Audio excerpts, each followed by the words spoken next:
Olá, eu sou Sara Kirchhoff e falo ao vivo dos estúdios da B3 em São Paulo. E a gente começa o programa de hoje, como sempre, falando do mercado financeiro, iniciando pelo dólar.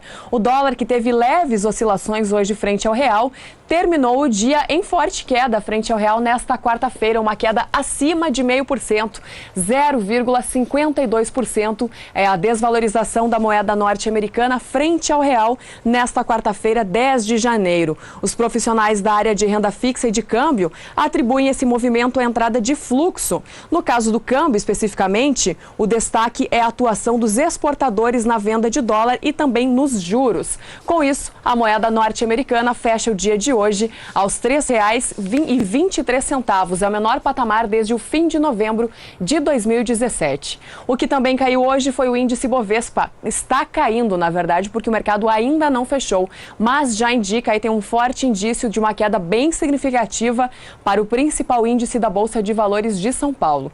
Neste momento, a queda é de 0,81% e o índice Bovespa opera aos 78.226 pontos. Lembrando que o índice Bovespa veio de uma sequência de 11 altas seguidas. Ontem teve queda, mas ele teve 11 altas seguidas e teve também uma sequência forte de recordes históricos. Hoje, então, segue aí no movimento de correções técnicas e de ajustes depois dessas altas importantes para o principal índice da Bolsa de Valores de São Paulo. O mercado fecha logo mais, mas neste momento, como a gente viu agora na última atualização, a queda para o índice Bovespa é de 0,83%. E hoje foi divulgado também que a inflação do Brasil em 2017 foi a menor desde 1998. Lembrando que o índice de meta da meta da regra fiscal começou em 1999, um ano depois, mas em 98 ele teve um patamar abaixo do que a gente está vendo hoje no Brasil, que foi de 1,65%. Em 2017, segundo divulgação de hoje, o piso da alta acumulada, para a inflação foi de 2,95%. Esse resultado ele é quase 3,5 pontos percentuais abaixo daqueles 6% de 2016. De Brasília, o repórter Odacil Canepa tem mais informações. Os dados são do Instituto Brasileiro de Geografia e Estatística, o IBGE, divulgados nesta quarta-feira.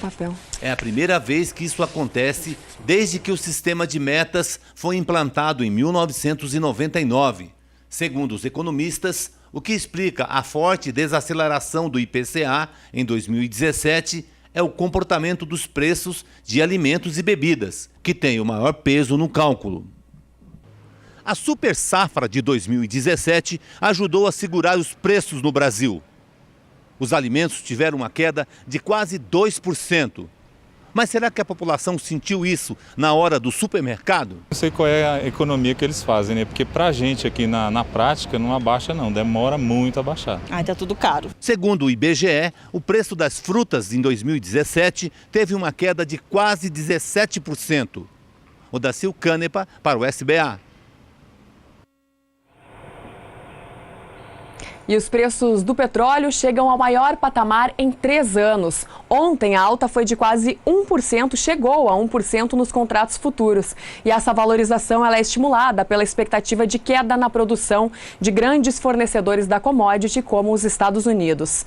De acordo com pesquisa da Dow Jones, os estoques norte-americanos de petróleo recuaram em 2,5 milhões de barris na última semana, depois de uma queda ainda mais acentuada da semana anterior. E por aqui, a Petrobras anunciou mais uma vez o aumento da gasolina para amanhã, que deverá ser de 1,4% nas refinarias, depois de um aumento que já aconteceu nesta quarta-feira, hoje, de 0,7%.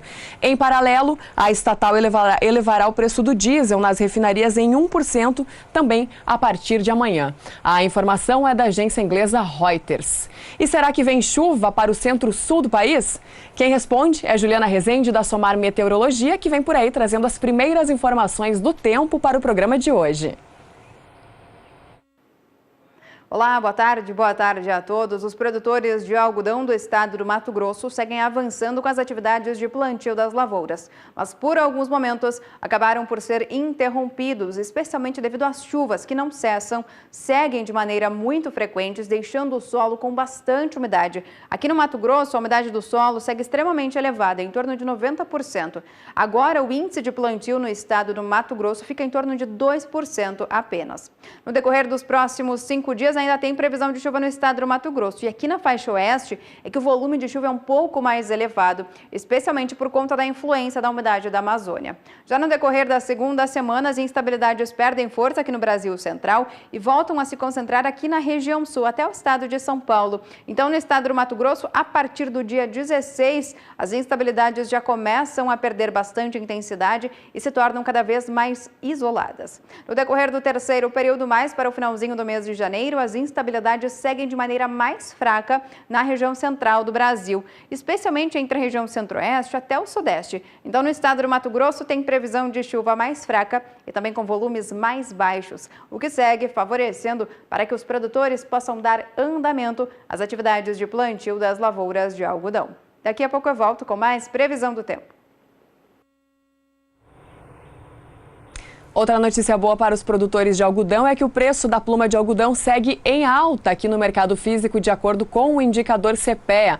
No último levantamento do Centro de Estudos Avançados em Economia Aplicada, o preço do algodão pluma, com prazo de pagamento para 8 dias, aparece por R$ 2,75 por libra-peso.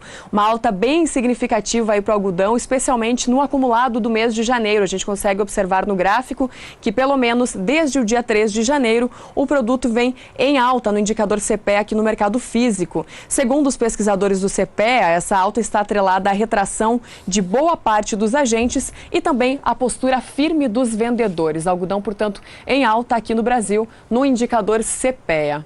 E o presidente da República, Michel Temer, sancionou o projeto de lei que cria o refis do Fundo Rural para financiar dívidas bilionárias com o Fundo de Assistência ao Trabalhador Rural.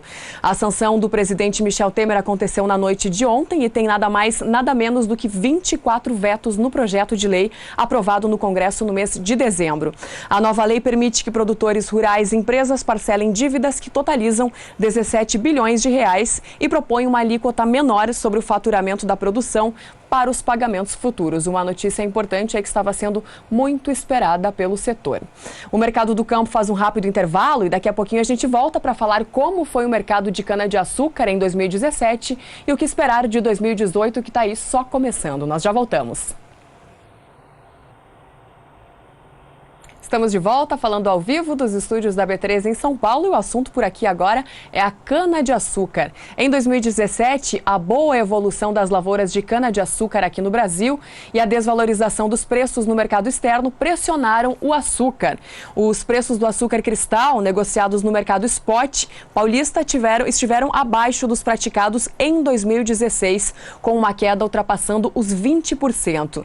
Enquanto o preço do açúcar cai, etanol sobe em 2017 e continua subindo em 2018, em 16 dias seguidos de alta para o mercado físico do etanol.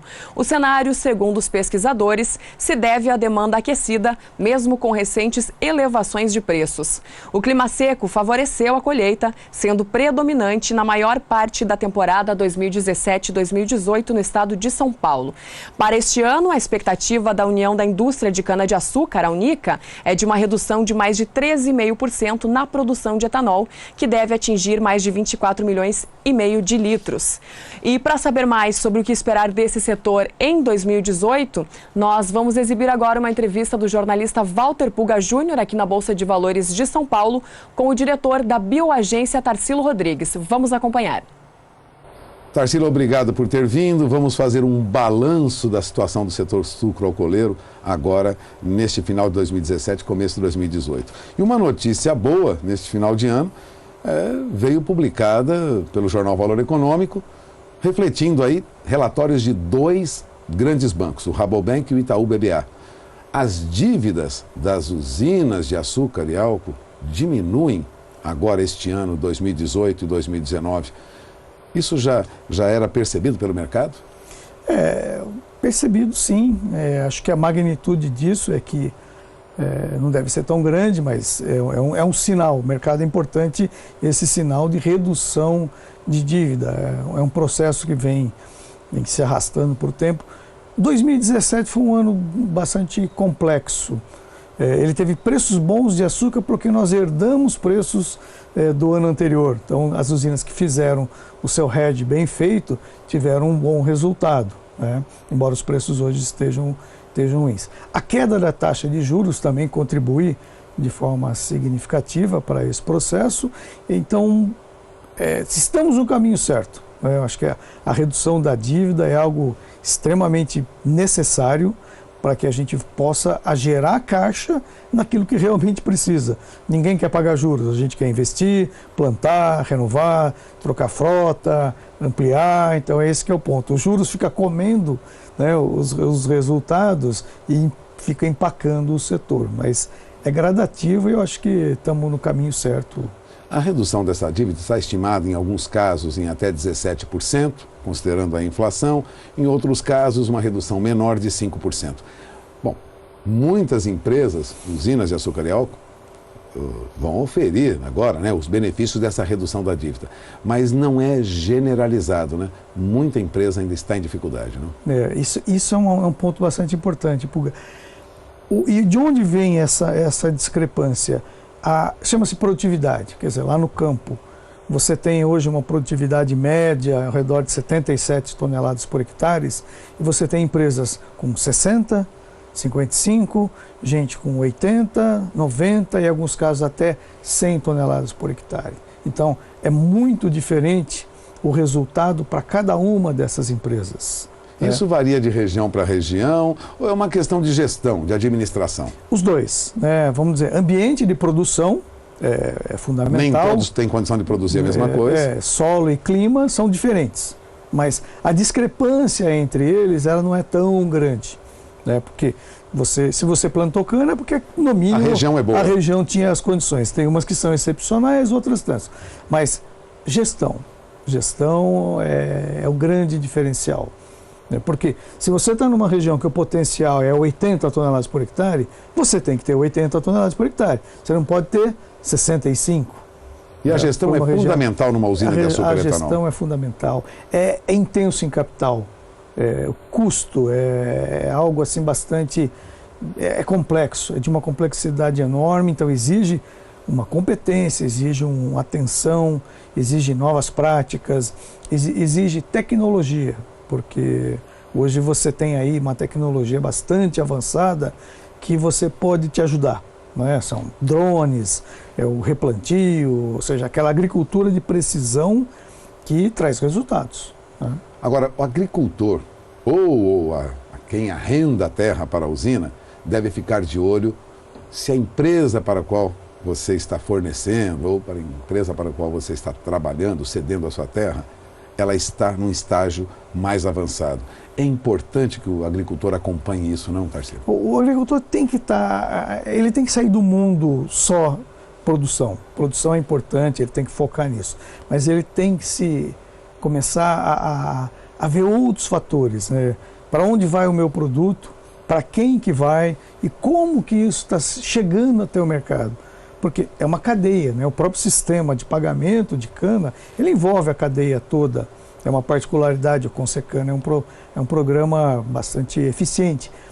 Mas eu acho que o agricultor ele tem que se inteirar mais, ele tem que participar mais, ele tem que entender a dinâmica do mercado. E buscar, sair de dentro da propriedade, ir atrás desse mercado, entender esse mercado. Não precisa nem ser um especialista. Ele não vai vender açúcar e álcool, não. Mas ele deve se preocupar com quem está processando o produto dele e vendendo açúcar e álcool. E as tendências, né? Porque ele está fazendo um plantio que são, às vezes, de 5 anos, um ciclo. Então, eu estou no caminho certo? Qual a tendência do açúcar? Qual que é a tendência do etanol? O que influencia isso? Então ele tem que pelo menos começar estar informado. Estar informado daquilo que ele está plantando. Plantar e esperar chover, o agricultor já faz, né? Isso é a tônica dele. Agora, olhar o mercado, ver a tendência, tentar se profissionalizar um pouco mais nesse... É benéfico, é extremamente benéfico. Bom, já que você falou de tendência, vamos falar agora das perspectivas para 2018. Este ano, vamos relembrar, este ano foi um ano muito turbulento, não? Bastante, um ano bastante turbulento e ele teve umas particularidades. Separando os dois mercados, açúcar e etanol, o mercado de açúcar começou muito bem, porque nós tivemos no ano passado, essa época, mais ou menos novembro, dezembro, picos de preço de açúcar por um déficit mundial que se apresentava e se achava muito difícil de você reduzir esse déficit num curto prazo. Os preços dispararam, então nós entramos em 2017 ainda sobre o reflexo desses preços. As usinas que têm gestão fizeram suas proteções, conseguiram captar e protegeram o ano de 2017 nas suas vendas de açúcar. O que acontece? De janeiro para cá, para hoje principalmente, o açúcar só caiu de preço. Só caiu de preço. Então a gente veio numa queda, entramos muito bem, estamos saindo muito mal. Por quê? O próprio preço bom que teve no ano passado incentivou outros países a produzir açúcar. Europa, lógico, vai todo mundo ao mercado se o preço está bom. Preço bom, né? Europa aumentou a produção, Tailândia aumentou a produção, Índia aumentou a produção e gerou um superávit. Você saiu de um déficit para um superávit muito rápido. Então foi uma mudança muito brusca que trouxe os preços para baixo. Então, situação hoje, preços ruins de açúcar, muito próximo do custo de produção e com a perspectiva de durarem pelo menos mais um semestre. Né? Ou seja, mais 6 meses de preços baixos. Porque aí entra outro ciclo, ainda tem muito para acontecer. Etanol foi o contrário. Etanol nós entramos ruim, entramos em janeiro com uma notícia no 1º de janeiro, um aumento da carga tributária, o PIS/COFINS sobre o etanol, que era 0, passou a ser R$ 120 por metro cúbico. Então isso já começou ruim. E a economia ainda estava patinando. Né? Então a demanda por combustíveis estava estagnada, as usinas entraram. O consumidor fugindo das viagens, fugindo do consumo, transporte, reduzindo seus gastos, né? De forma bastante precavida, né? Ninguém sabia o que tinha pela frente, tá? Temos aí projetos de reforma, enfim, tudo que está aí. No segundo semestre você tem uma guinada, porque são dois fatores principais. A nova política de preço da Petrobras, ou seja, colocando o nosso concorrente gasolina em patamares e preços internacionais. Então, elevou o preço. Elevou o preço. O que acontece lá fora, em gasolina, em petróleo, câmbio, reflete nos preços de gasolina e de forma diária. E isso puxou o preço do etanol. Isso puxou o preço do etanol, abriu competitividade para o etanol.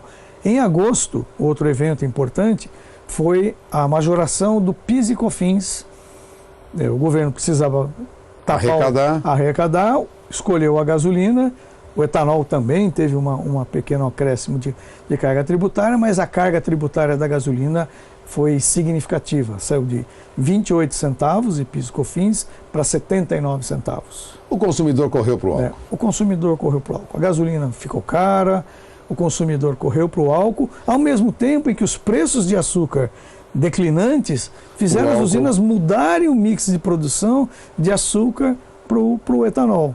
Então foi um momento bom, o consumidor estava querendo etanol, o mercado não queria açúcar, produzimos mais etanol. Houve um ajuste. Houve um ajuste positivo. Poucas vezes acontece isso no mercado, nem sempre os mercados estão nessa harmonia como foi isso. Então a gente começou o etanol muito mal, estamos terminando 2017 muito bem, preços remuneradores, cobrindo o custo e, diferentemente do açúcar, uma perspectiva boa. Entrar 2018, preços bons, estáveis, demanda aquecida, demanda de combustíveis extremamente aquecida. Ou seja, 2018 para etanol promete um ano bom. Promete. Então o etanol, de novo, vai ser o sustentador do setor. O açúcar vai começar ruim. E vamos esperar no segundo semestre. E vamos aguardar o segundo semestre. Agora vamos lá, tem uma pergunta importante, você mesmo lembrou isso, nós temos o RenovaBio, ou seja, há um processo a partir de agora para aumento do uso de biocombustível. Isso incluído até quem trabalha com biodiesel, né? O óleo de soja, isso deve melhorar também em outras áreas além do setor de etanol. RenovaBio contribui para a recuperação do setor sucro-alcooleiro agora em 2018? Perfeito. Puga, eu comparo o RenovaBio em termos de marco regulatório ou de mudança de perspectiva ao que foi o Proálcool na década de 70. O Proálcool nasceu na década de 70, fruto de uma crise do petróleo, né, onde os preços dispararam, o Brasil não tinha câmbio, o Brasil não tinha dólares para pagar esse custo de petróleo naquela época, anos 70. Nós não exportávamos nada, era um país extremamente agrário, muito diferente de hoje. Criou-se a necessidade de reduzir a dependência do petróleo porque não tínhamos dólares. E criamos o Proálcool, que foi um sucesso. Né? A sua criação... Houveram os percalços. Tivemos os percalços, mas... Tivemos todos os percalços, porque ele é dependente de política pública. Então, exatamente isso, nas mudanças de governo... O Proálcool acabou caindo depois com o tempo. Ele entrou em decadência, por quê? Porque ele depende de política pública e ele dependia do humor de cada governante. Né? Entrava um que era a favor, ótimo. Entrava outro que não gostava, então a gente ficava nesse ciclotímico totalmente negativo. Agora, hoje, com o RenovaBio, muda a situação. O RenovaBio, primeiro, ele não é um programa para etanol, ele é um programa para biocombustíveis. Então ele abrange o biodiesel, ele abrange o bioquerosene, o biobutano, o etanol de milho, o etanol de cana, o etanol de sorgo, de soja, do que você gerar. Celulósico. É uma outra visão. É uma outra visão. E ele vem numa forma de um projeto de lei em que ele dá um marco regulatório em que você tira do governante de plantão essa... eu não gosto, eu quero agora mais é lei, pra lá. agora é lei. Cumpra-se a lei. O governo tem uma parcela importantíssima ao definir as metas. Definido a meta nos conselhos nacionais de política energética. De mistura, que nem agora vai sair do B8 para o B10, perfeito, B12. É esse o papel. Ele tem que dar essa diretriz e o mercado se acomoda. Mas não ficar mudando através de decretos. Então, isso dá uma nova visão, isso dá uma visão de longevidade, ou seja, marco regulatório. Para o investidor que trabalha no setor sucroalcooleiro e em outros setores de biocombustível, é uma perspectiva mais segura, vamos dizer assim. Claro, a regra vai estar aí, depende, agora ele foi aprovado recentemente, depende de uma regulamentação por parte de ANP, por parte do Conselho Nacional de Política Energética, uma série de fatores. Mas esse é o tempo, uma questão de tempo, esse arcabouço legal dele está pronto. É um sistema extremamente inteligente. Né? Poucas vezes eu vi algo tão bem estruturado. Por quê? Porque você não envolve, as regras de mercado continuam valendo. Oferta e demanda continua valendo. Então, o que determina o preço da mercadoria? Oferta e demanda. O incentivo, que são certificados que cada usina, ao produzir etanol, vai emitir, vai ter um valor de mercado. Né? Então, ele vai flutuar de acordo com a oferta e demanda desses certificados. Se os preços de gasolina caírem muito, eles vão perder valor. O preço da gasolina subir muito, ele torna-se atrativo. Então, essa dinâmica, e outro fator bastante importante é, cada usina vai ter a sua nota de redução de CO2. Então, eu sou uma usina extremamente eficiente, tenho raio médio pequeno, tenho cogeração, tenho boas práticas, o meu metro cúbico vai me dar 20 certificados, por exemplo. A outra usina, que não é tão boa, tem um raio maior, gasta mais diesel, para o mesmo metro cúbico ele vai emitir 10 certificados. Isso diferencia muito uma empresa de outra. Diferencia muito uma empresa de outra, porque o preço do certificado é o mesmo. É o mercado que diz quanto vale. Agora, a partir do momento que eu também sou uma empresa que não é tão bem qualificada, se eu sei que aquele certificado vale mais, o que eu vou fazer? Eu vou investir.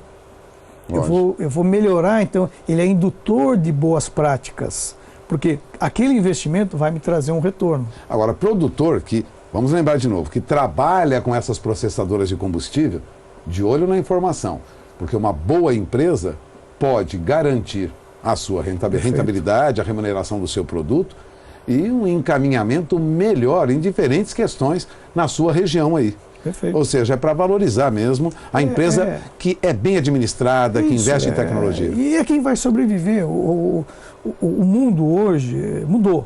Né? Quem tem eficiência fica. Quem tem eficiência fica. Você não tem nenhum... Esse modelo não é subsídio, porque o subsídio ele perpetua a incompetência. Né? Esse é o modelo de eficiência. Mas é o mercado que vai determinar quem trabalha ou não. Então, quem tiver eficiência, tiver boas práticas, gestão, vai navegar nesse mundo com regras claras. Acho que isso que é importante. Eu estou muito otimista, eu acho que um modelo foi muito bem feito, muito bem acertado, converge para os interesses. O que é o nosso interesse?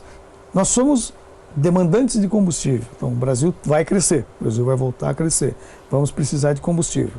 As nossas refinarias, infelizmente, estão estagnadas e vão continuar pelos próximos 10 anos. Então não temos oferta de gasolina.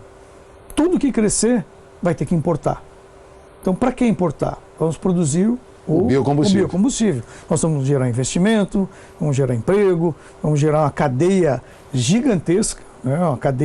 A cadeia sucroalcooleira ela é gigantesca, ela movimenta caminhões, máquinas, equipamentos, pessoas, é um negócio gigantesco. Vamos resumir, 2018 promete, vamos dizer assim, perspectivas, né? Indica perspectivas melhores. Vamos dizer, estamos na rampa de lançamento, né? Prontos para ser Podemos ter um 2018 bem melhor que 2017. Bem melhor, eu estou bastante otimista nesse sentido. Bom, você acaba de ouvir Tarsilo Rodrigues. Tarsilo Rodrigues é diretor da Bioagência, uma empresa especializada em comercialização de açúcar e álcool, que tem uma visão mais ampla da agricultura brasileira, do empresariado brasileiro que atua na área de biocombustíveis. Afinal, né, movimenta um grupo muito grande de empresas, tem de um modo ou de outro investimentos nessas áreas também. E de olho no álcool de milho, né? Produtor, veja agora lá no Mato Grosso já temos aí o álcool de milho ganhando espaço no mercado, ainda incipiente. Mas como lembrou o Tarsilo, estamos na rampa de lançamento. Agradeço sua presença aqui, Tarsilo. Obrigado. Mais uma vez, vamos encerrando a entrevista, voltamos ao programa. E ainda falando neste assunto, apesar da alta no último levantamento diário do CPEA para o açúcar cristal no mercado físico, no acumulado do mês, o produto tem uma forte queda também no mercado físico no indicador CPEA. No último levantamento, a saca de 50 quilos do açúcar cristal em Santos passou de R$ 65,21 para R$ 65,61. Foi uma alta aí no levantamento diário, só que no acumulado do mês, como eu falei, o açúcar cristal tem uma queda que passa de 3% no indicador CPEA. A gente consegue acompanhar um pouquinho dessa queda aqui.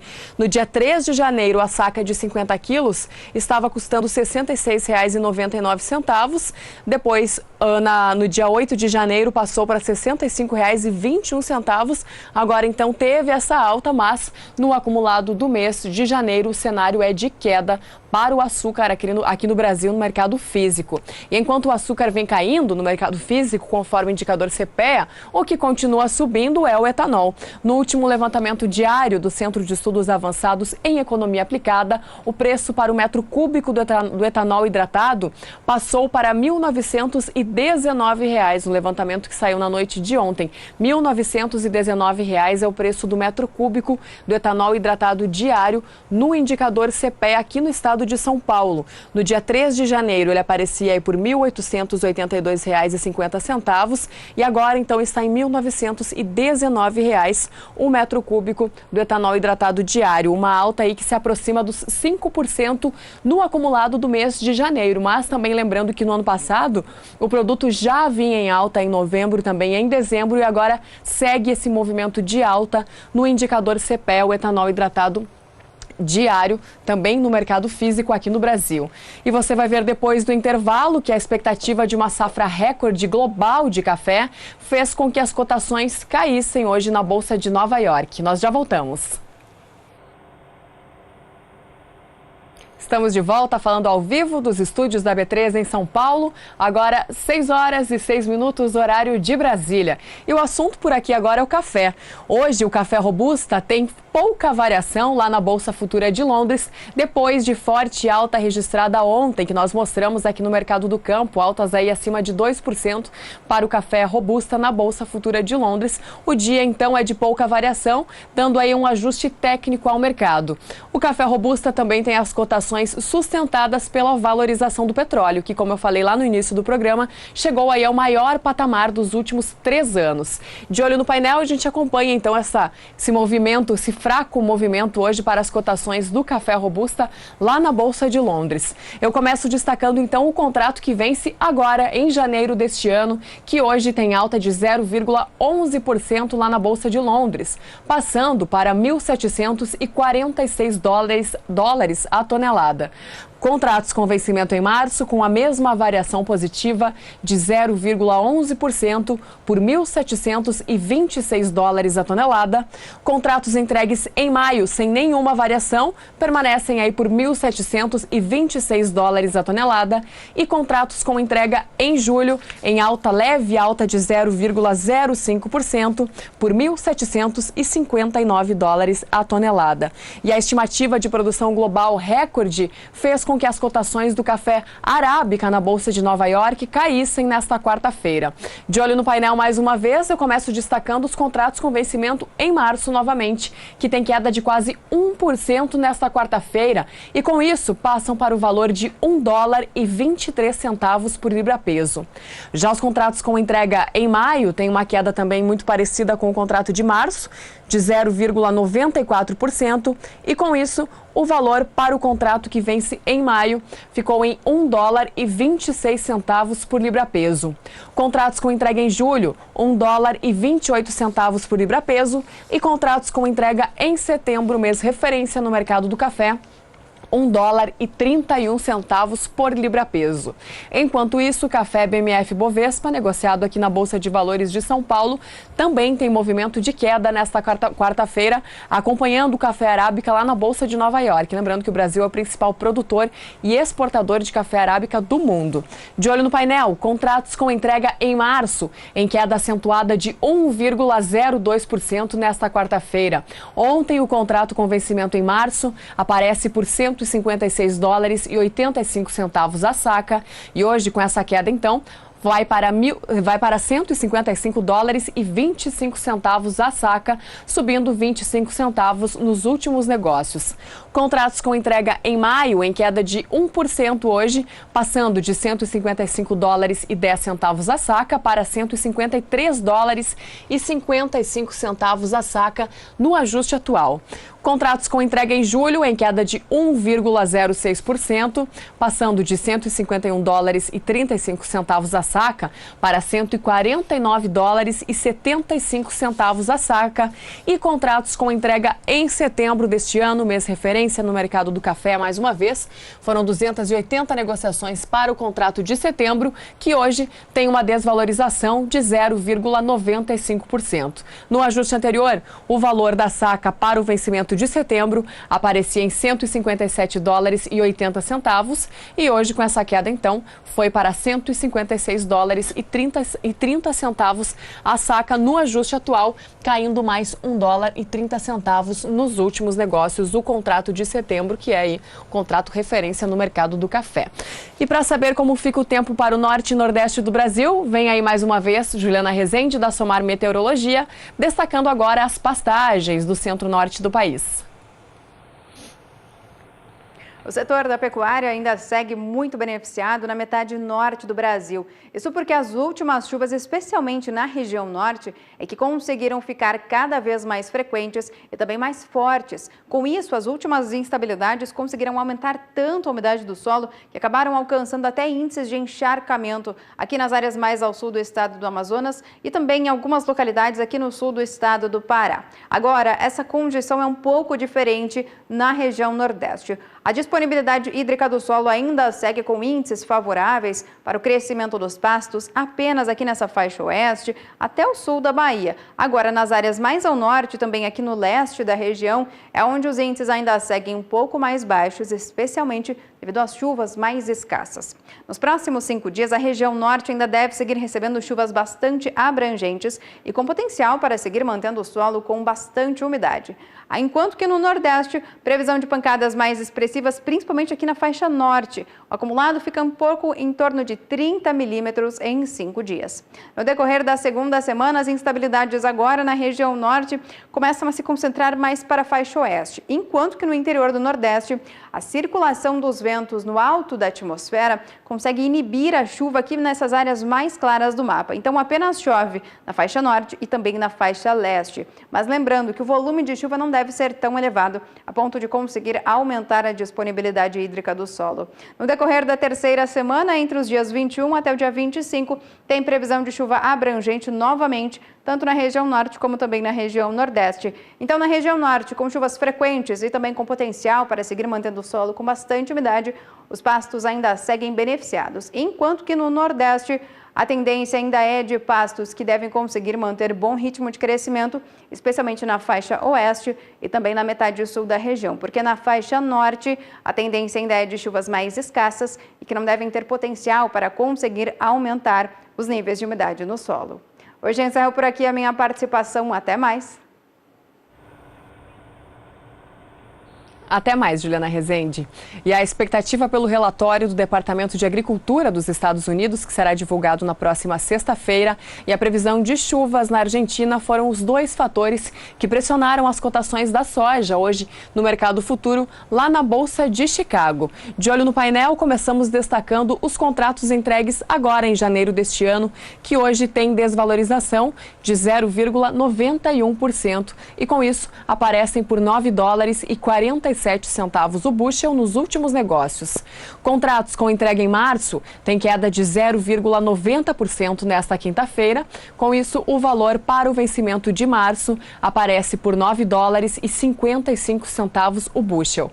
Contratos com entrega em maio em queda de 0,87% por $9,66 o bushel e contratos com entrega em julho de 2018, na metade do ano, em queda de 0,86% por $9,75 o bushel. Dia de perdas importantes aí para os futuros da oleaginosa lá na Bolsa de Chicago.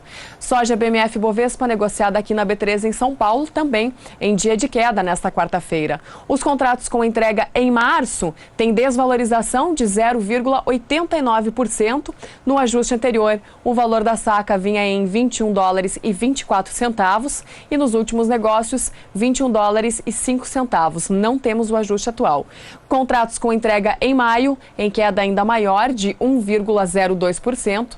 No ajuste anterior, os contratos com entrega em maio apareciam por $21,48 a saca e nos últimos negócios aparecem por $21,26, contrato em queda, portanto.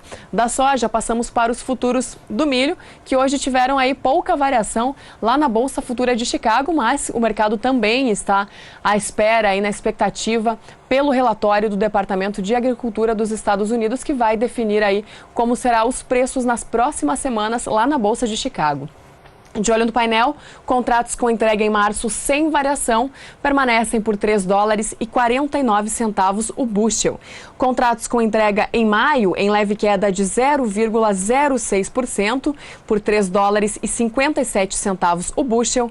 Contratos com entrega em julho, queda de 0,13% por $3,65 o bushel e contratos com entrega em setembro também em queda de 0,13% por $3,73 o bushel. O mercado espera que o Departamento de Agricultura dos Estados Unidos diminua a estimativa para os estoques finais de milho norte-americano da safra 2017-2018. A previsão para a safra também deverá ser reduzida de acordo com a agência CMA. Do milho na Bolsa de Chicago, terminamos com o milho BMF Bovespa. Onde está ele? Não temos o milho BMF Bovespa.